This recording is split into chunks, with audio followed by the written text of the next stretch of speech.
क्या आप जानते हैं कि तमिलनाडु का रामेश्वरम सिर्फ एक मंदिर या तीर्थ स्थल नहीं है, बल्कि रामायण के सबसे गहरे, रहस्यमय और आज भी जिंदा सबूतों से जुड़ा हुआ है। क्या ये सच है कि राम सेतु के पत्थर आज भी पानी पर तैरते हैं? क्या रामेश्वरम के समुद्र के नीचे आज भी रामायण काल के निशान मौजूद हैं?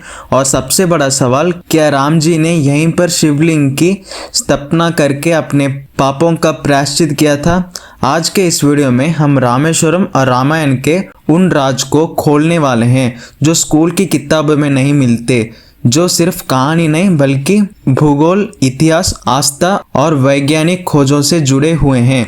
ये कहानी सिर्फ भक्ति की नहीं बल्कि भारत के सबसे पुराने इतिहास की है। नमस्कार दोस्तों, आप देख रहे हैं इंडिया टॉक्स डेली और आज हम बात करने वाले हैं एक ऐसे विषय पर जो सिर्फ धार्मिक नहीं बल्कि ऐतिहासिक और रहस्यमय भी है। रामायण के अनुसार जब भगवान राम ने लंका पर विजय प्राप्त की और रावण का वध किया, तब उनके मन में एक गहरा बोझ था। रावण चाहे गलत हो, लेकिन वो एक ब्राह्मण था। ब्रह्मा हत्या का पाप उनके मन को शांत नहीं होने दे रहा था। ब्रह्मा हत्या का पाप उनके मन को शांत नहीं होने दे रहा था। तब ऋषि मुनियों ने राम को सलाह दी कि वो शिव जी की पूजा करें, अपने पापों का प्रायश्चित करें। उस समय ये भूमि जो आज रामेश्वरम के नाम से जाने जाती है, समुद्र के किनारे एक पवित्र स्थल थी। यहीं पर राम ने शिवलिंग की स्थापना का निर्णय किया। इसी कारण इस स्थल का नाम पड़ा रामेश्वरम,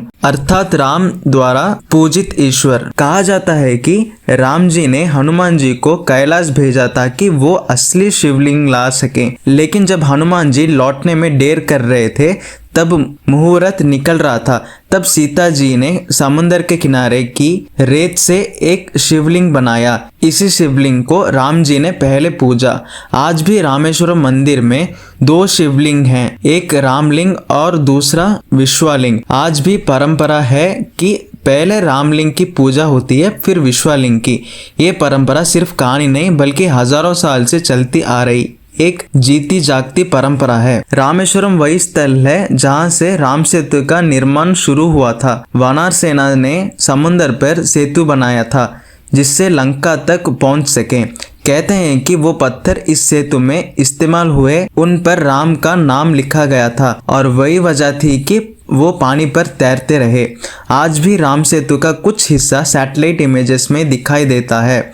साइंटिस्ट इस पर अलग अलग राय रखते हैं, लेकिन ये बात तय है कि ये संरचना प्राकृतिक भी हो सकता है और मानव हस्तक्षेप से बनी भी। ये रहस्य आज भी पूरी तरह से सुलझा नहीं है। बहुत कम लोग जानते हैं कि रामेश्वरम के आसपास समुद्र के नीचे पत्थरों की लाइन, चौकोरे संरचनाएं और प्राचीन बंदरगाह जैसे निशान मिले हैं। कुछ पुरातात्विक लोग मानते हैं कि ये रामायण काल के ही अवशेष हो सकते हैं। समुद्र के स्तर बदलने के कारण ये संरचनाएं पानी के नीचे चली गई।